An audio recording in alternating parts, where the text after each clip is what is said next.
indicating again the same thing. The electron affinities are indicated there for sodium and for the proton. The red is indicating the proton, while the green is the alkali ions.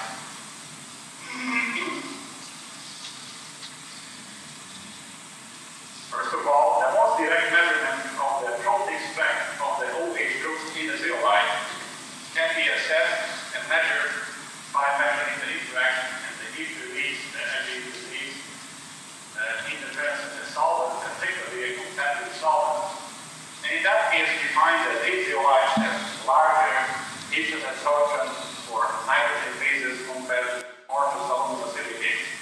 This implies that these zeolites are stronger acids. How much stronger? Well, N-butylone titration of a state-stabilized HY, line B, versus silicone in a gel here, shows a great difference in the energy release. Namely, the HY zeolite produces at the beginning almost 37 kilocalories per mole in a very competitive solvent in benzene. So we are not talking about the absorption phenomena, we are talking about the specific interaction with the trophic sites. While the silicone in a gel, the amorphous material of the same composition, produces about half the energy release. There are many other methods to carry out such measurements, and I just want to quickly review some of the key aspects. Calorimetric methods provide the most accurate data on the strength of the acid-base interaction. Turbidimetric titration has the advantage of basically being isothermal, but it's subject to channel blocking. You can't do the same thing I've shown with even a more nice, which has a unidirectional light source, because blockage of the force by the strong base prevents the activation of the base on the acid side, and you won't get a full tiger. Only with zeolite. So this problem is somewhat limited. So people go to other methods. Differential scanning calorimetric provides similar data, but is subject to additional complexities in the calculation of the acid side distribution. DPD is one of the very well used, but most probably applied technique, temperature program desorption, particularly using ammonia. It's simple, it's versatile, but it's strongly affected by heat and mass transfer. That's got to be strongly considered. These effects must be very carefully taken into account for accuracy. How badly one can be displayed is shown here. This is the titration by ammonia of CSN5 of different aluminum content, presumably with the same acid strength for each side. Nevertheless, the temperature of the solvent, the peak, is changing significantly in terms of temperature, misleading us by indicating a presumed difference in acid strength. The only effect is really the mass transfer as well as the quantity of the ammonia being resorted. Finally, Houdry, in a very recent paper, has demonstrated the very strong influence of diffusion, and particularly the multiple absorption and desorption phenomena in zeolite with ammonia, giving rise to 30 kilocalories per mole just for the activation energy of diffusion.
binding energy shifts with the cation electronegativity. That is to be expected.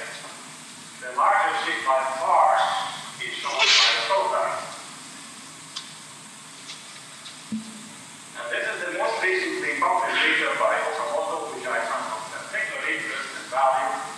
I like to highlight here the three yellow lines first at the bottom. I like you to look at these values here. These are the silicon, SP, aluminum P, and O1s orbital.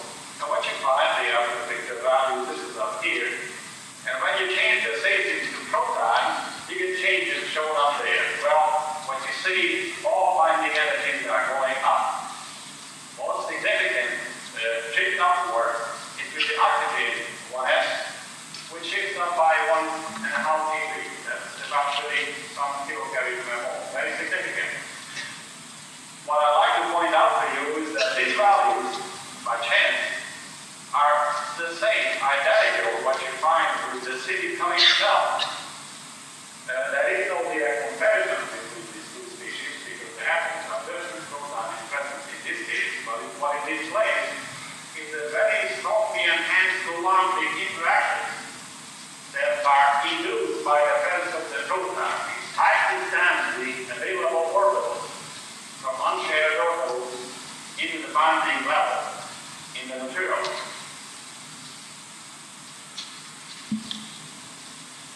Both XPS and X-ray spectroscopy indicates something that appointment may be, but seems to be consistent with everything else I know. That the proton, the OH hydrogen, only has a fractional charge. In fact, a small fractional charge. It is somewhere around 0.1 to 0.2 electronic charge on the hydrogen.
carried out with experiment.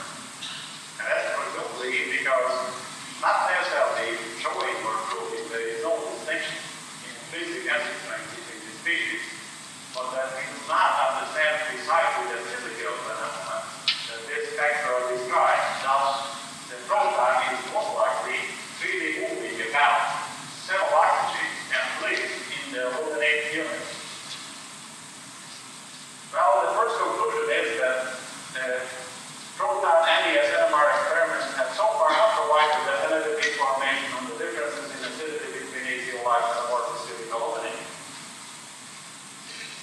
It does give excellent information on the silicon aluminum ratio, the aluminum chemistry phase, whether it is in the matrix or it is split off, and then as on a species. It does clearly indicate, as I have shown, that the existence of rich type and terminal type hydroxyl groups in zeolite and in amorphous silicon aluminum. The silicon NMR, as illustrated, is also shared with changing silicon aluminum ratio with speed. And while it is not proving, it is supporting the concept of a global shift with increasing silicon aluminum ratio with proton exchange. The ratio of rich and terminal hydroxyl is much bigger for zeolite compared to aluminum silicate. That is, zeolite is typically containing the rich type hydroxyl, while the silicon aluminum gel amorphous material is typically containing terminal type hydroxyl. It also indicates that at something like a silicon aluminum ratio of 7, the proton becomes isolated and is not significantly affected by the next proton. In addition, the xenon NMR discovered by Professor Kassar has indicated that support as many of the findings of the other investigations indicating the core and cavity dimensions of zeolite and blockages, electrostatic field, the cavities, physical integral, and occluded metal clusters. Infrared spectroscopy has been one of the earliest and probably the largest endeavors in the 3 decades we have been working in zeolite characteristics. It has been the least successful. It is practically useful in the laboratory to have some approximate information on acidity, but it has not given us much muscle to explain the cause of the phenomenon. I'd like to mention, nevertheless, the theoretical work that has been carried out to explain in a quantitative fashion the effect of the silicon aluminum ratio and structure units like leads and lead sizes on the hydroxyl infrared frequency.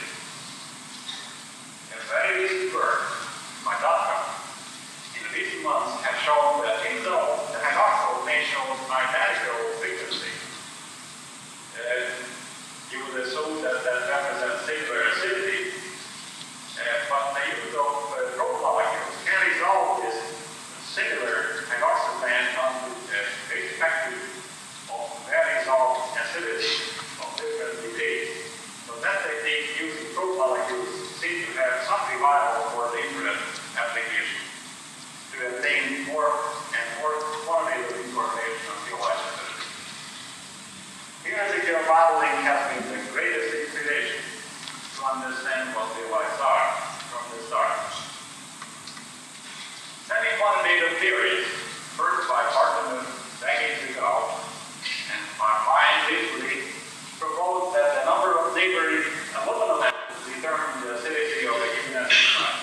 It is about the interaction of dipole relaxation, and too many of them affecting each other result in dipole relaxation, thus lower acidity, lower polarity for each.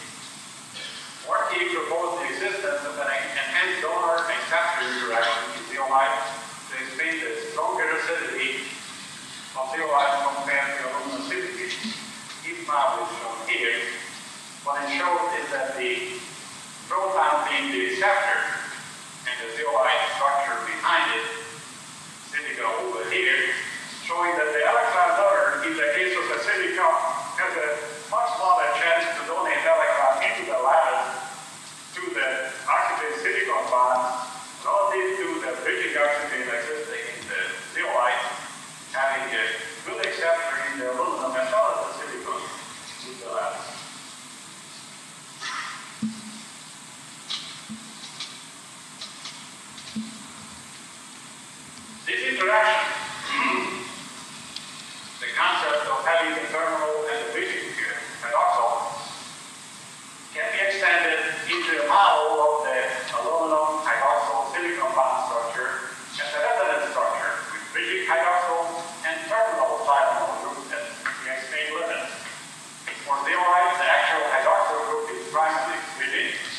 while the amorphous silicon luminance is primarily thermal. It's in very good agreement with the NMR data I have just shown. This particular structure is shown here. The left side shows the resonance structure with the big species, and the left side shows the silent group here, which is weak interaction to the aluminum in the neighborhood. Many of the studies have been endeavoring to find out what is the charge of the hydrogen. And the answer so far for most of the studies, unisono, is that the electronic charge is only fractional. And it is of the order of 0.2 electronic charge on the hydrogen into the line. That's the known gas. And most inspiring aspect of theoretical studies is used conductors, Professor Dwyer, has been taking the fraction of the lattice as small cluster and trying to find out what is the fraction of the bond angle of the TOT. That is the T being the tetrahedral vapor time and the oxygen certificate. And that is shown in the next slide here. What is it examined as what is the effect in a thermodynamic sense.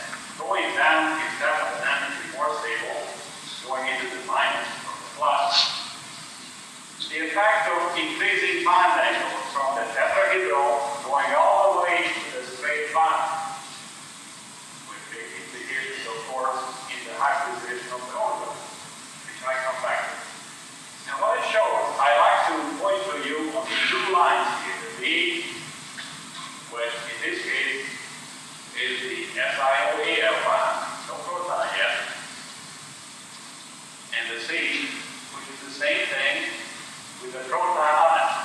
But compare these two, they both indicate that the thermodynamically the structure is stabilized somewhere around 130, 140 degrees.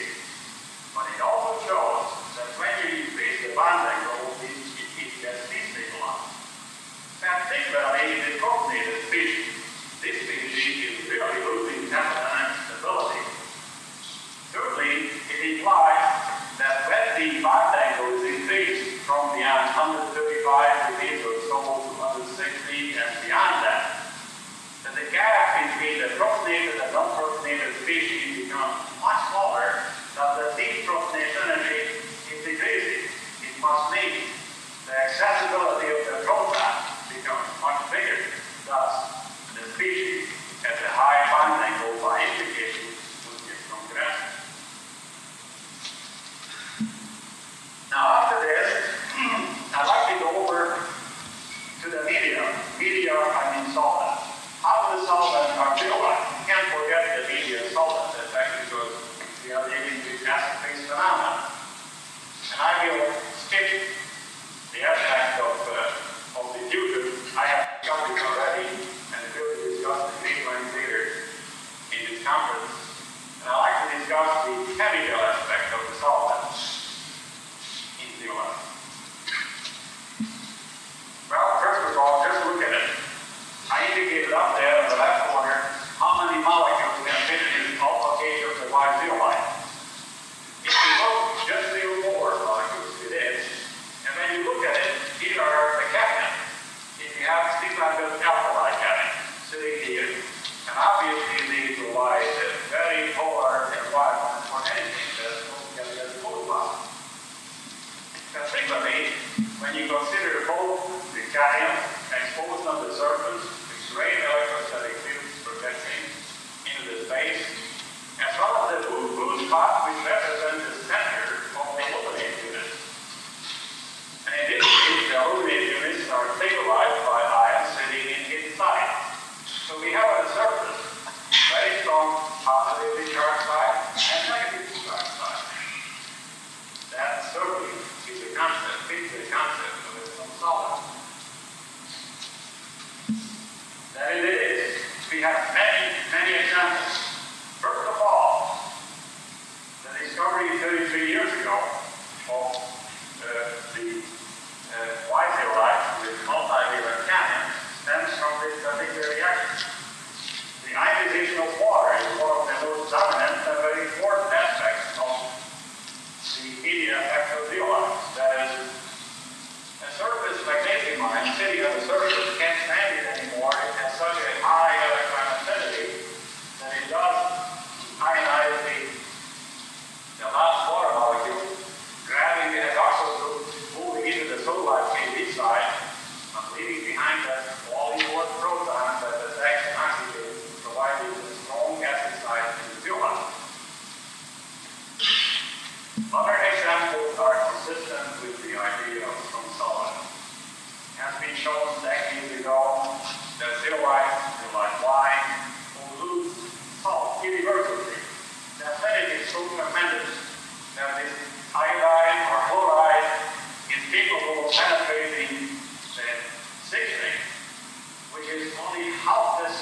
sulfide cage, strongly indicating the affinity to ionic matter.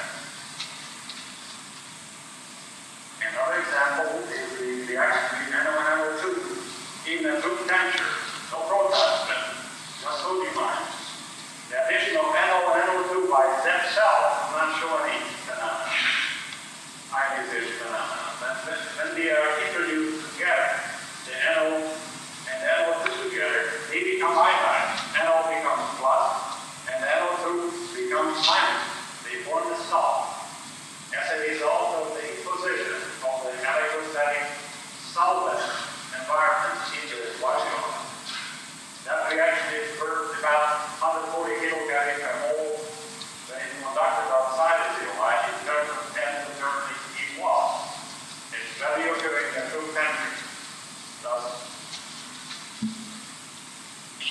or the ionization of alkali, as it is captured by the sodium ions in the cages of the zeolite, forming delocalized centers. And beautiful wet material discovered in a laboratory about 25 years ago, also indicating the strong solution capability of this cage in the presence of the cation as well as the aluminate unit. Just to look at a computer model of the XYLENE molecule absorbed in the same white zeolite cage shows clearly the accommodation of the environment to the molecule. It's obviously interacting with both positive and negative sides. There's a push-pull effect. It's a strong solid. From this information, I conclude that the strength of idiom in zeolite depends on the aluminum cation concentration.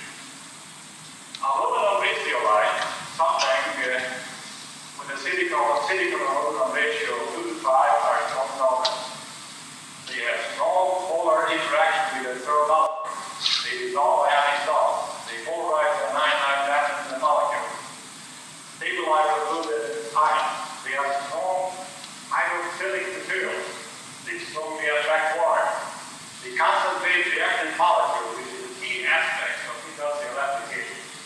And greatly accelerate bimolecular reaction, which is the backbone of chemistry in the chemical reaction process. On the other hand, there is no such a thing in silicon-rich zeolite. They are different. They are hydrophobic. Hydrophobic to an extent that silicon-like itself, which is a silicon structure, does reject water. From a mixture of 96% water and 4% butanol, it prefers to absorb the butanol instead of the water. It rejects water. There is no strong molar interaction at all. The interaction is based on weak muscle forces. There is no switch of field to ionization of anything. Nor there is any enhancement to stabilize the ionic state. They do not concentrate reactant molecules. I reported that a decade ago that comparable studies compared to white zeolite do not show any in kinetic studies. In mechanistic studies, there is no concentration effect. It behaves like it is there. They do not accelerate bimolecular chemistry. So there is a safety there. I will come back to that. Now from this, I would like to come to some conclusions how we deal with the acidity and its components. Now, first of all, the effect of aluminum content on intrinsic OH acidity. That is the side, the protein side itself, not the soluble side. There's the protein side, the intrinsic polar aspect, and the proton side. As it has been mentioned right at the beginning, the silicon-aluminum ratio has a great effect. Silicon enrichment and enhances the intrinsic strength of the protein side by removing the dipole interaction and relaxation processes. And indeed, there's a great enhancement in acidity for the protein side going from a 1-to-1 ratio going to higher, 2-to-1 and even higher. And somewhere around the silicon-aluminum ratio 5 to 10, it seems to attain a steady upper maximum level. The media is quite different. That is the solvent effect, which is just as important from our consideration of acid as a catalyst. Quite different. It begins at a level at very high aluminum content, from which it arises significantly when we enhance the silicon-aluminum ratio to something like 2 to 3, based on initial calculations. For the same reason, it happens for the enhancement of intrinsic acidity of the hydroxyl group itself. But after that, it's downhill, rapid downhill. The solvent effect is vanishing, suffer, and an unspecified high acidity of aluminum ratio. We know that at the same time, all the time, as we use the aluminum, we use the size, so the concentration is going down. So ultimately, all put together, we have a region at the beginning as we change from high aluminum to high silicon content. First, as we enhance the silicon content, we have great enhancement of acidity, overall acidity, because both the protein and the media strength is increasing. There will be a point somewhere at some region, intermediate region, where we have attained the maximum hydroxyl intrinsic acidity of the site. And at the same time, we take the medium, the solvent effect, which is beginning to decline. And that causes a decline. All the while, finally, we are taken over by the concentration, the declining concentration, that is playing part all the way, but is overcome by the increases of medium and intrinsic acid strength. And ultimately, we are going to the I like to picture that. Now here is all the protein you can have. And it's easy to see what Bartlett and others have proposed. I did it 2 years ago or so. A very high concentration is not viable because these many protein sites interact and it lasts their polarity. The same is the story when you have not just protons, but you have a combination of protein sites and catalysts. They also have the same kind of polar relaxation process, lowering the polarity for both, not only the protons, but also for the catalyst. The electrostatic phenomena. I regard the topic something of this kind, where we have a few protons here, that side. At the same time, we have strong aluminate units. We still have the aluminum, so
positively charged complex, then it only has a fractional positive charge. We only got a 0.2 charge of the hydrogen. It will be closely bound to the zeolite oxygen. Its lifetime controlled by stability of the complex. Its reaction mechanism is limited by static interest, right on that side, not by the zeolite polar. Its electronic correlation between hydrocarbon and zeolite affects both stability and reaction capacity. Softness is what I'm talking about. The interaction between the two species in this case could give rise to interactions which may affect the binding energy levels, not only in the zeolite but also in the reaction. That in turn may play part in affecting the active energy needed to come up with the reaction intermediate state when we undergo unimolecular reaction or biomolecular.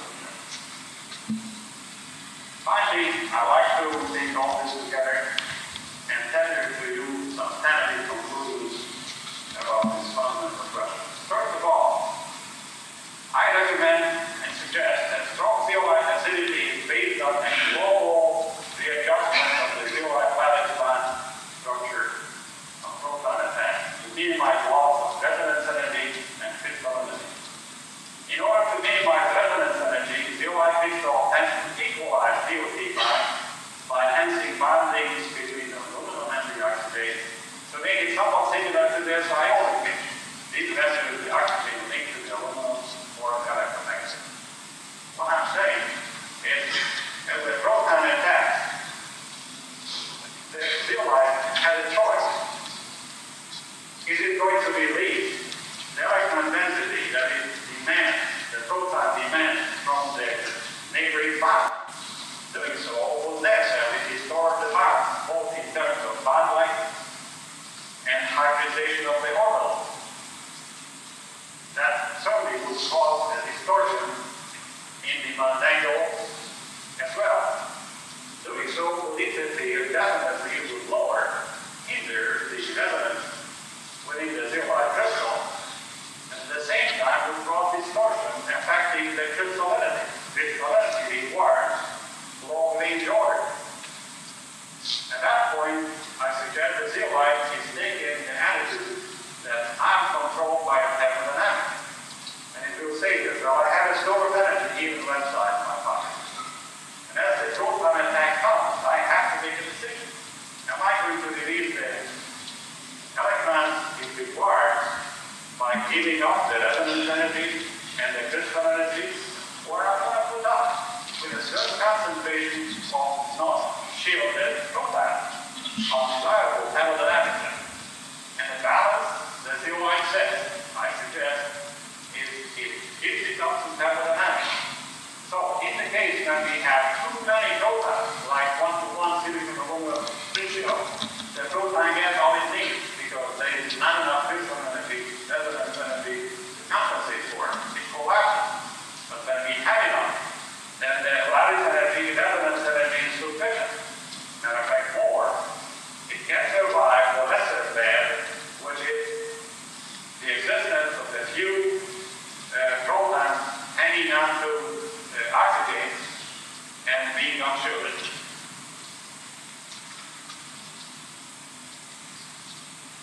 Both of those effects that I mentioned, they tend to enhance the positive charge of the hydrogen, thus stronger acidity.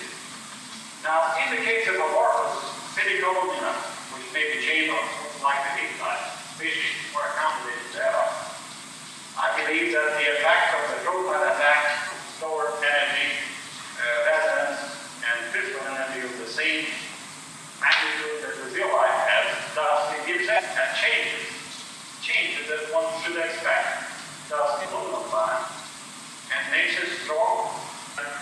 Seminal bond attack to get a dominant species which is worked by the environment. Now, what's the difference between the zeolite? I suggest that is the structure itself, the short range effect, while the previous one is the long range effect. In this case, the large DOT bond angle enhances the S character and the electronegativity of the oxygen. As we stretch the tetrahedral angle to straight, we are going to the sp3 to sp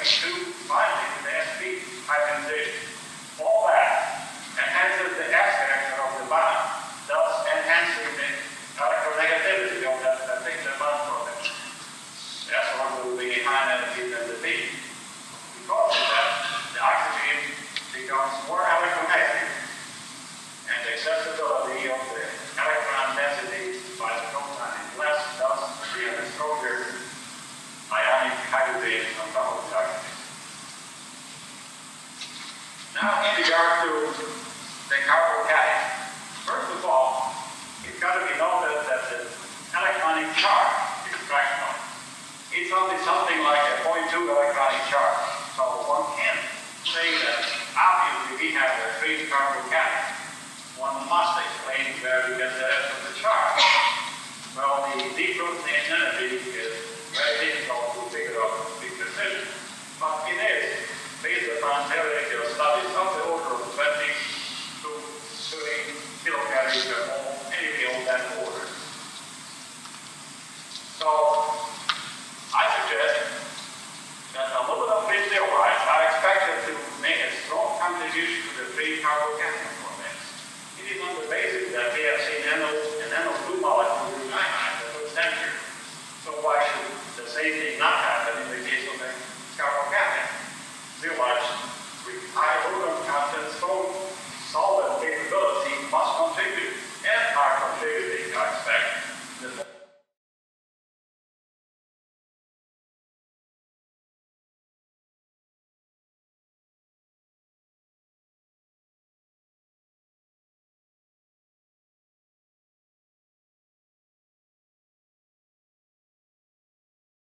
Of free carbocation.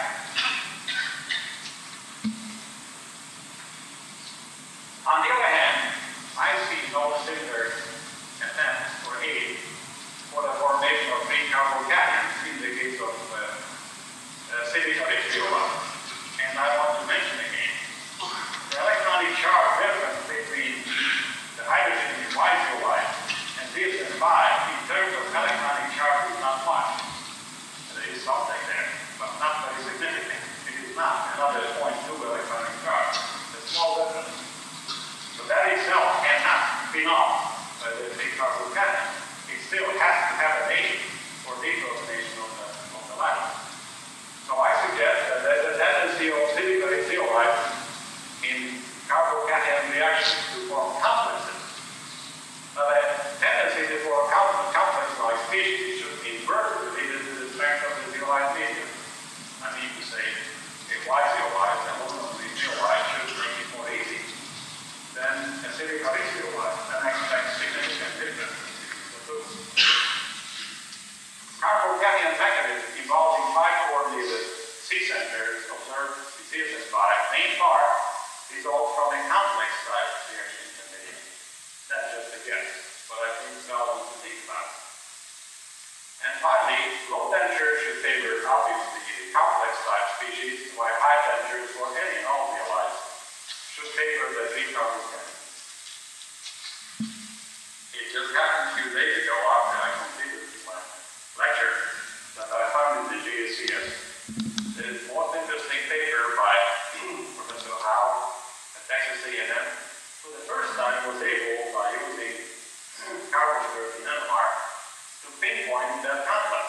And he indeed identified from propylene in Y-zeolite, this Y-zeolite, protein form, he identified this alkoxy unit where the carbon is directly linked to the oxygen. Not only that, but he was able to follow this species without any carbon amylase, that is, maintaining the same spot at length. The addition of further molecules of propylene forming a dimer and a trimer, while the association of the carbon with the oxygen was maintained. Thus, it would seem to me that in this case, at least we have one fixed point. Y-zeolite is some solvent, and in that, at room temperature, this experiment was conducted at room temperature, indicates that the complex is formed, and the complex is active. This is a that is a catalytic intermediate. And through this catalytic intermediate, the addition of further species of polarity are added to it. I'd like not to forget the point I made at the beginning about the business of soft and hard, because I think it's important. The aspect of hard and softness is not well understood.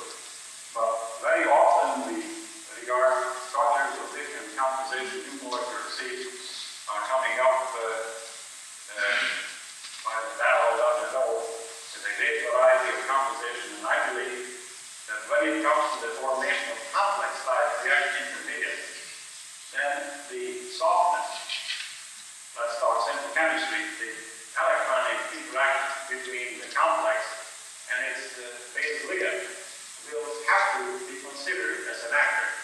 And indeed, we have found some experiments where transition metals in the base pairs in molecular acidity do give rise to catalytic reactions which cannot be explained under the use of acid concept development. And thank you for your patience.